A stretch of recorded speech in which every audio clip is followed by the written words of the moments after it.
നമസ്കാരം. നവമി കിച്ചണിലേക്ക് എല്ലാവർക്കും സ്വാഗതം. ഓണം വിഭവങ്ങളിൽ ഇന്ന് തയ്യാറാക്കുന്നത് ചെറുപയർ പരിപ്പ് പ്രഥമനാണ്. ഇതിൻ്റെ പ്രത്യേകത എന്ന് പറയുന്നത് ഇത് തയ്യാറാക്കുന്ന രീതി തന്നെയാണ്.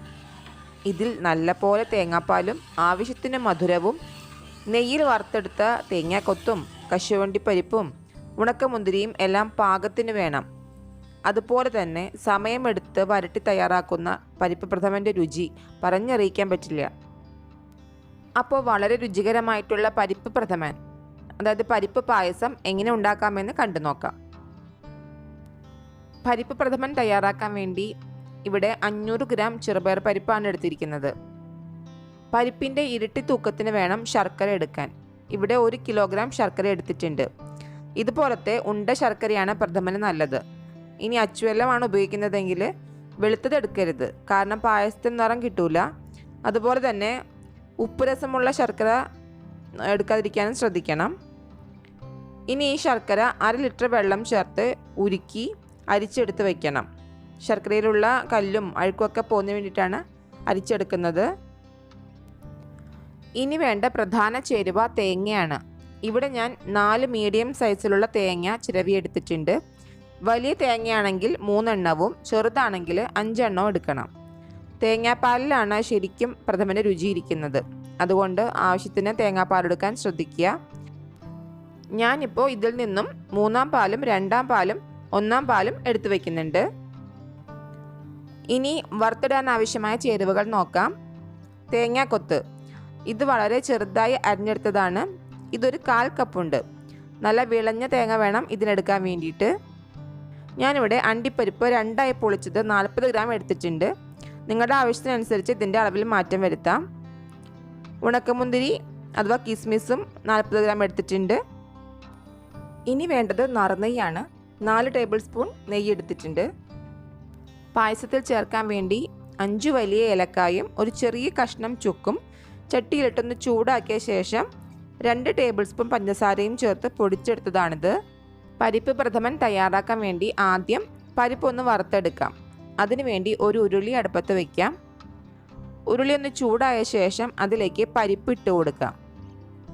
ഇനി ഇത് ചെറുതായി ഒരു ഗോൾഡൻ ബ്രൗൺ ആകുന്നത് വരെ വറുത്തെടുക്കാം.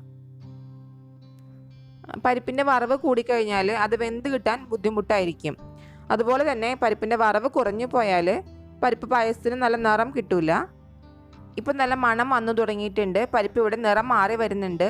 ഇനി ഇത് ലോ ഫ്ലെയിമിലേക്ക് മാറ്റാം. വറവ് പാകത്തിനായാൽ മാത്രമാണ് പായസത്തിൽ പരിപ്പ് ചെറുതായിട്ടൊന്ന് കടിക്കുന്ന രീതിയിൽ കിട്ടുള്ളൂ. ഇപ്പോൾ പരിപ്പ് പാകത്തിന് വറവായിട്ടുണ്ട്. ഇനി ഫ്ലെയിം ഓഫ് ചെയ്യാം. ചൂടൊന്നും ആറാൻ വേണ്ടിയിട്ട് ഒരു പാത്രത്തിലേക്ക് മാറ്റി ഒന്ന് ഇളക്കി കൊടുക്കാം. ഇനി ഇത് ചൂടാറിയ ശേഷം 1/2 മണിക്കൂർ വെള്ളത്തിൽ കുതിർത്തി കഴുകി വാരി എടുത്ത് വയ്ക്കാം. പരിപ്പ് ഉരുളിയിൽ വേവിക്കുന്നത് കൊണ്ടാണ് കുതിർത്തെടുക്കുന്നത്. കുക്കറിലാണ് വേവിക്കുന്നതെങ്കിൽ കുതിർക്കണമെന്നില്ല. ഇനി പായസം തയ്യാറാക്കാനുള്ള ഉരുളി അടുപ്പത്ത് വയ്ക്കാം. ആദ്യം പരിപ്പൊന്ന് വേവിച്ചെടുക്കണം. അതിനുവേണ്ടി ഉരുളിയിലേക്ക് വെള്ളം ഒഴിച്ചു കൊടുക്കാം. വെള്ളം നന്നായി തിളച്ചാൽ അതിലേക്ക് പരിപ്പിട്ട് കൊടുക്കാം. ഇതിലേക്ക് 1 ടേബിൾ സ്പൂൺ നെയ്യും ഒഴിച്ചു കൊടുക്കാം. 3 ലിറ്റർ വെള്ളമാണ് ഇത് വേവിക്കാൻ വേണ്ടി എടുത്തിരിക്കുന്നത്. തീയിലുള്ള വ്യത്യാസം അനുസരിച്ച് 3 ലിറ്റർ വെള്ളം കൊണ്ട് പരിപ്പ് വെന്തിട്ടില്ലെങ്കിൽ വീണ്ടും നന്നായി തിളച്ച വെള്ളം ചേർത്ത് ആവശ്യത്തിനനുസരിച്ച് ഒഴിച്ചു കൊടുത്ത് വേവിച്ചെടുക്കാം. ഇവിടെ ഏകദേശം 3/4 മണിക്കൂർ കഴിഞ്ഞിട്ടുണ്ട്. പരിപ്പ് നന്നായി വെന്ത് വന്നിട്ടുണ്ട്. ഇതിലേക്കിനി ശർക്കരപ്പാനി ചേർത്ത് കൊടുക്കാം. പരിപ്പ് നന്നായി വെന്തതിന് ശേഷമേ ശർക്കരപ്പാനി ചേർക്കാവൂ. പരിപ്പിന് വേവ് ബാക്കിയുണ്ടെങ്കിൽ ശർക്കര ചേർത്ത് കഴിഞ്ഞാൽ പിന്നെ ആ പരിപ്പ് വേവില്ല. അതുകൊണ്ട് ആ ഒരു കാര്യം പ്രത്യേകം ശ്രദ്ധിക്കുക. ഇനി ഇത് നന്നായി ഇളക്കി യോജിപ്പിക്കാം. ശർക്കരപ്പാനിയിൽ ഈ പരിപ്പ് നന്നായി വരട്ടിയെടുത്താലാണ് പായസത്തിന് നല്ല രുചി കിട്ടുന്നത്. അതുകൊണ്ട് ഈ ഒരു സ്റ്റെപ്പ് വളരെ ഇമ്പോർട്ടൻ്റ് ആണ്. ഇവിടെ ഇപ്പോൾ ഏകദേശം 30 മിനിറ്റ് കഴിഞ്ഞിട്ടുണ്ട്. ഇവിടെ ഇത് നന്നായിട്ട് വരണ്ട് വന്നിട്ടുണ്ട്. ഇതുപോലെ തിള പൊട്ടി വരുന്നതാണ് ഇതിൻ്റെ പാകം. ഇനി ഇതിലേക്ക് 3-ാം പാൽ ചേർത്ത് കൊടുക്കാം. ഇത് 2 ലിറ്റർ 3-ാം പാലുണ്ട്, അതായത് 8 കപ്പ് തേങ്ങാപ്പാൽ. ഇനി ഇത് വീണ്ടും വരട്ടിയെടുക്കാം. നന്നായി തിളപ്പൊട്ടി വരണ പാകമാകുന്നത് വരെ വീണ്ടും വരട്ടിയെടുത്തുകൊണ്ടിരിക്കാം.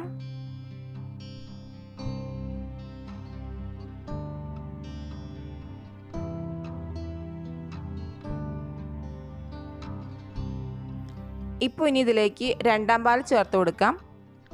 1 ലിറ്റർ, അതായത് 4 കപ്പ് തേങ്ങാപ്പാലാണ് ഒഴിച്ചു കൊടുത്തിരിക്കുന്നത്. വീണ്ടും ഇത് വരട്ടിയെടുക്കാം.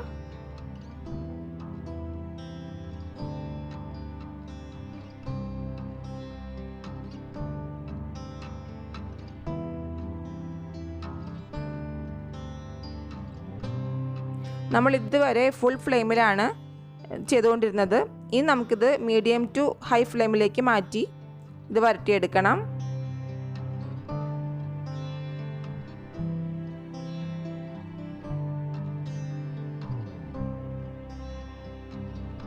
ഈ ഒരു പാകത്തിൽ ഒന്നാം പാൽ ചേർത്ത് കൊടുക്കാം. ഒന്നാം പാൽ ചേർത്ത് കൊടുത്ത ശേഷം തിള വരാനേ പാടുള്ളൂ.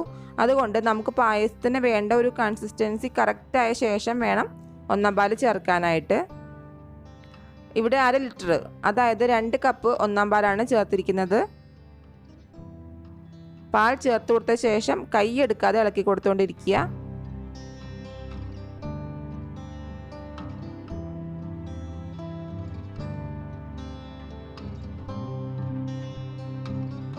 തിള വന്നു കഴിഞ്ഞാൽ തീ ഓഫ് ചെയ്യാം. വീണ്ടും 1-2 മിനിറ്റ് ഇളക്കി കൊടുത്തുകൊണ്ടിരിക്കുക. ഇനി ഇത് വറുത്തിടാം. ഒരു ചീനച്ചട്ടി അടുപ്പത്ത് വെച്ച് അതിലേക്ക് 3 ടേബിൾ സ്പൂൺ നെയ്യ് ഒഴിച്ചു കൊടുക്കാം. അതിലേക്ക് ആദ്യം തേങ്ങാക്കൊത്ത് ചേർത്ത് വറുക്കാം. ചെറുതായി ഒന്ന് നിറം മാറി വന്നാൽ അതിലേക്ക് അണ്ടിപ്പരിപ്പ് ചേർത്ത് കൊടുക്കാം. അതും നിറം മാറി വന്നാൽ ഉണക്കമുന്തിരി, അതായത് കിസ്മിസ് ചേർക്കാം. മുന്തിരിയെല്ലാം കുമിളച്ച് വന്നാൽ തീ ഓഫ് ചെയ്യാം. ഇനി ഇത് പായസത്തിലേക്ക് ഒഴിച്ചു കൊടുക്കാം. നിങ്ങൾക്ക് ഇങ്ങനെ വറുത്തെടുക്കാൻ ബുദ്ധിമുട്ട് തോന്നുന്നുണ്ടെങ്കിൽ ഓരോന്നും സെപ്പറേറ്റ് ആയിട്ട് വറുത്തെടുക്കാവുന്നതാണ്.